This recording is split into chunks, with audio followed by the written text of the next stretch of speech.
McDonald's marketing style has always been about capturing attention. In the 1960s and the 1970s, the company changed advertising with Ronald McDonald. They created a clown mascot that became instantly recognizable by children all over the world. And in their commercials, they featured happy families, smiling kids, and the promise of affordable quick meals that represented the American dream. And throughout the 1980s and 1990s, McDonald's marketing stayed the same about capturing attention, but it shifted with the way the world was going. So they began targeting specific demographics more aggressively. They had the I'm Lovin' You campaign, which was launched with a massive global strategy that used music and youth culture to rebrand the restaurant as this cool place to go to, because by that time music was the thing that people were focused on. So they had pop stars like Justin Timberlake who were featured, and then they were trying to capture the younger audience. But nothing prepared the world for their next marketing evolution, the celebrity meal.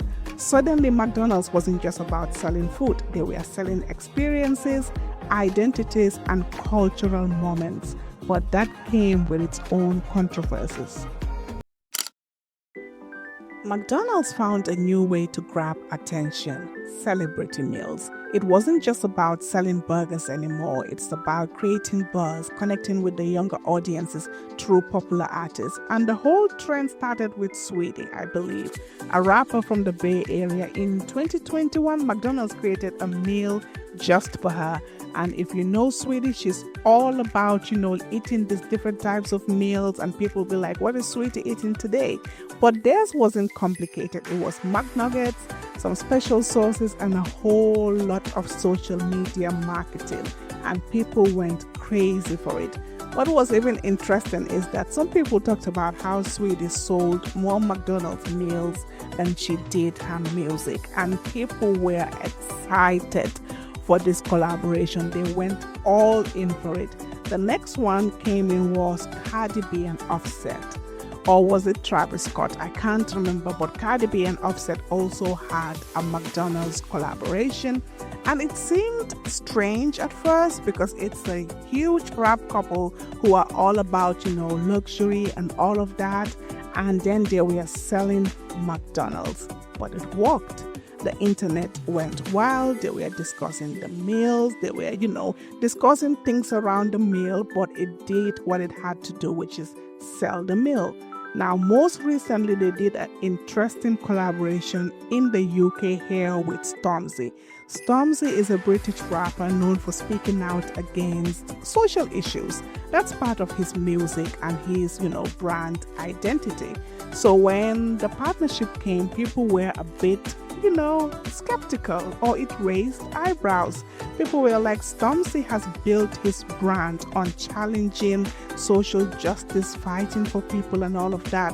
And suddenly he's the face of one of the world's largest fast food chains that also has some, controversies around social issues. So it felt like a bit of a contradiction. But according to me, I don't think all of this is, and that's the point of this video. And I'll explain by going all the way back to the beginning when I said they had the mascot. Let's get into it. Ronald McDonald wasn't just a mascot. He was a cultural phenomenon that sparked both fascination and criticism. Introduced in 1960s, I believe, the clown became a marketing weapon designed to capture children's attention. With his red, bright hair, oversized shoes, Ronald represented modern fast food. He symbolized childhood joy and corporate manufactured happiness. And the controversy was immediate and persistent. Child psychologists and parents groups, some of them argued that Ronald McDonald was essentially this marketing tool that was used in a way to target children's emotions by using an image that's playful, but it also influences purchasing decisions. So some call it manipulative in a bit, that it's exploiting children's vulnerability to persuade their families to choose unhealthy food. And then the I'm Lovin' You campaign also launched. And McDonald's spent a lot of money in that marketing campaign. And that also came with its own controversy, because I'm loving it, even though it's catchy. It's a way that people say that it's, advocating for obesity. Like, in a way, it's for people to glamorize fast food. And even though everything was going on around this, that strategy remained consistent, because it was creating conversations, it was generating buzz, but also at the same time, McDonald's was making money around that. Which now brings me to chapter number 3. Looking back at everything that I've said now, including the celebrity meals, even the people that they specifically chose, Sweetie, Cardi B, and Offset, and recently Stormzy, and now looking back at Ronald McDonald and the I'm Loving You campaign, I would like to think something. Controversy is not an accident most times when it comes to marketing. It's usually a carefully crafted strategy. Controversy generates conversation. Even YouTube, look at right now, you're watching this video right now, maybe because I put the McDonald's marketing controversy in the title. Now, if I had titled this video as something very positive, McDonald's, and marketing, or McDonald's and influencer marketing, or something like that, I don't think you will have watched. Am I wrong? Let me know in the caption. When people argue about, controversy sometimes, and when I see it in marketing, I'm like, you know what? They don't even know that this is carefully crafted.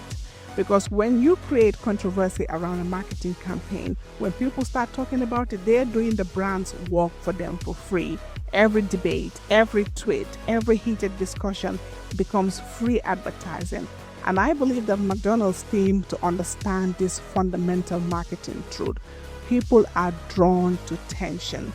Maybe Stormzy's collaboration wasn't a mistake. Maybe it's intentional, because as soon as Stormzy dropped that, it's like, whoa, Stormzy that's known for, being, a social activist and all of that. Why is he doing that? So by choosing him, is that their way of creating controversy around his meal?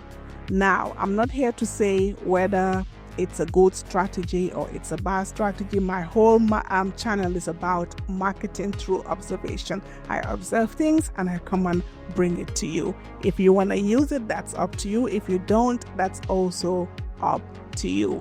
But what I would say is controversy marketing works because it increases brand visibility, engagement, and ultimately sales. And it works because controversy cuts through all the noise. It makes people feel something. And when people feel something like an emotion, if it's positive or negative, they're going to react around that. So I said all of that to say this. McDonald's isn't just selling meals anymore. They are selling stories, they are provoking discussions, and they are turning fast food into something. And sometimes, just sometimes, allegedly, they do it through controversy. Thank you. Once again, thank you for watching, and thank you all to the commenters and the subscribers.